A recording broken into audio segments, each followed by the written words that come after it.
Hello বন্ধুরা, সবাই কেমন আছো? আশা করছি সবাই ভালো আছো। আবারও চলে এলাম আমি শেফালি দিদির রান্নাঘরে।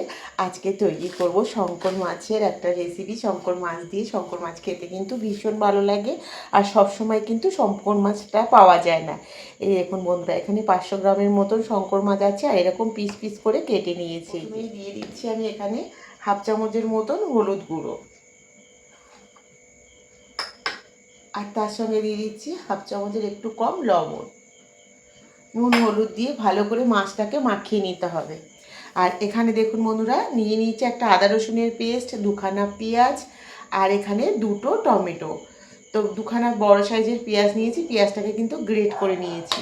আর এখানে দেখেছো বন্ধুরা, নুন হলুদ দিয়ে মাছটাকে ভালো করে মাখিয়ে নেব।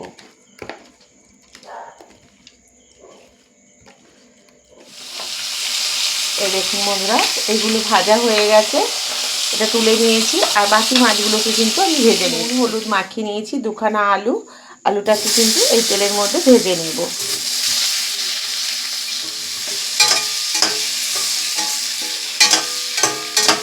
এই মাছের তেলের মধ্যেই আলুটাকে আমি ভেজে নিচ্ছি।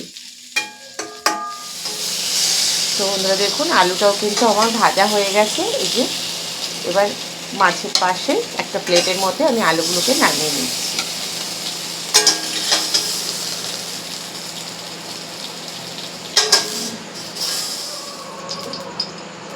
2 থেকে 3 চামচের মতন তেল এখানে আমি দিয়ে দিলাম।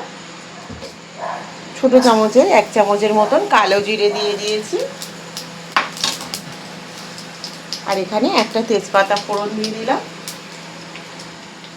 এরপরে এখানে যে পেঁয়াজটা দিয়েছি বন্ধুরা, পেঁয়াজটা গ্রেট করে রেখেছিলাম, পেঁয়াজটা দিয়ে দেব। পেঁয়াজের সঙ্গে দুখানা টমেটো আমি দিয়ে দিলাম। আর তার সঙ্গে দিয়ে দিয়েছি এই যে আদা রসুনের পেস্ট।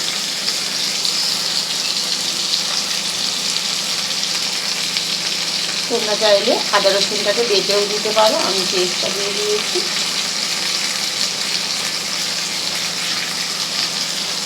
আর এখানে দিয়ে দিচ্ছি একটা লঙ্কা গুঁড়োর প্যাকেট।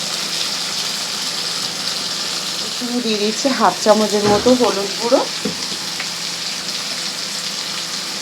আর দিয়ে দিচ্ছি হাফ চামচ লবণ দিয়ে সব মশলাগুলোকে একসঙ্গে কষিয়ে নেব।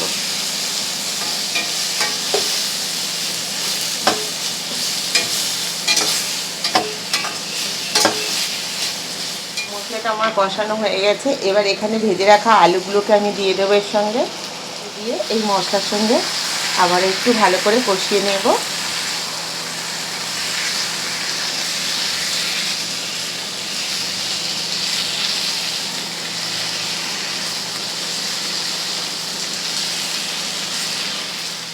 যেহেতু সব কিছু ভাজা, বেশি একটা জল দেব না, 1 বাটি মতন জল দিলেই হয়ে যাবে। আপনারা যদি বেশি ঝোল খেতে চান তাহলে একটু বেশি করে দেবেন। আমি এটা মাখা মাখা তরকারিটা করব, তার জন্য খুব বেশি জল দিইনি, 1 বাটি মতন জল দিয়েছি। এই দেখুন বন্ধুরা, জলটা দিয়ে কিন্তু 10 মিনিট ভালো করে ফুটিয়ে নিতে হবে। দেখুন আমার 10 মিনিট ফুটানো হয়ে গেছে, কত সুন্দর একটা কালার এসছে। এবার এখানে ভেজে রাখা মাছগুলো দিয়ে দেব।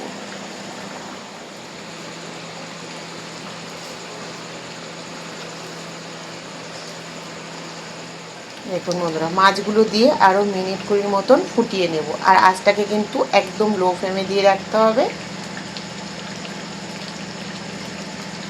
এখানে একটা সানরাইসের গরম মশলার প্যাকেট দিয়ে দেবো, করে দেবো।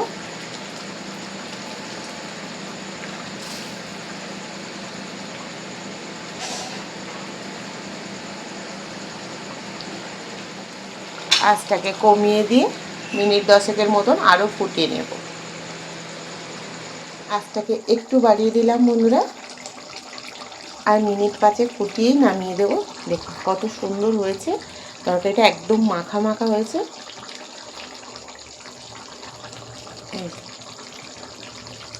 আর একটু ঝোলটা কমে যাবে, মাখা মাখা মতন হবে, নামিয়ে নেবো। আর প্রত্যেকটা মাছের পিস দেখুন কত সুন্দর হয়েছে। এই যে এক একটা মাছের পিস দেখেছে বন্ধুরা, কতটা সুন্দর লাগছে দেখতে। এই দেখুন একটাও মাছের পিস কিন্তু ভাঙেনি, এরকম গোটা গোটাই আছে, দেখেছো বন্ধুরা। এই যে প্রত্যেকটা মাছের পিস এরকম গোটা গোটা আছে, একটা মাছও কিন্তু ভেঙে যায়নি। নামিয়ে ওপর থেকে একটু ঘি, 1 চামচ ঘি আর একটু ধনেপাতা ছিটিয়ে দিতে হবে। তো তরকারিটা এখন রেডি হয়ে গেছে। এবার আমি একটা প্লেট নিয়ে নিয়েছি, প্লেটের মধ্যে নামিয়ে দিয়ে দিয়েছি। ধনেপাতাটা আমার শেষ হয়ে গেছে, ধনেপাতাটা আমি দিতে পারলাম না। তা তোমাদের যদি থাকে বন্ধুরা, তোমরা কিন্তু ধনেপাতাটা ওপরে দিয়ে দিও, দিলে কিন্তু আরও বেশি ভালো লাগবে। না দিলেও কোনো অসুবিধা নেই, ঘিটা কিন্তু অবশ্যই দেবেন, দিলে কিন্তু খেতে ভীষণ সুন্দর লাগবে। এই দেখুন কালারটা কত সুন্দর এসছে বন্ধুরা, একদম চিকেন কষার মতো লাগছে না দেখে? তো তোমাদের এই শঙ্কর মাছের ঝালের রেসিপিটা কেমন লাগলো বন্ধুরা, অবশ্যই কিন্তু কমেন্টে জানিও। আর রেসিপিটা ভালো লাগলে শেফালি দির রান্নাঘর চ্যানেলটাকে সাবস্ক্রাইব করে পাশে থেকো বন্ধুরা। আর ফেসবুক থেকে দেখলে একটা ফলো করে দিও। কমেন্টে কিন্তু অবশ্যই জানিও আজকে এই শঙ্কর মাছের তেল ঝালের রেসিপিটা কেমন হয়েছে। তো সবাই ভালো থেকো, সুস্থ থেকো, কালকের আবার দেখা হচ্ছে নতুন এক রেসিপি নিয়ে। আর বেশি বেশি করে বন্ধুদের মধ্যে শেয়ার করো, লাইক করতে ভুলো না বন্ধুরা।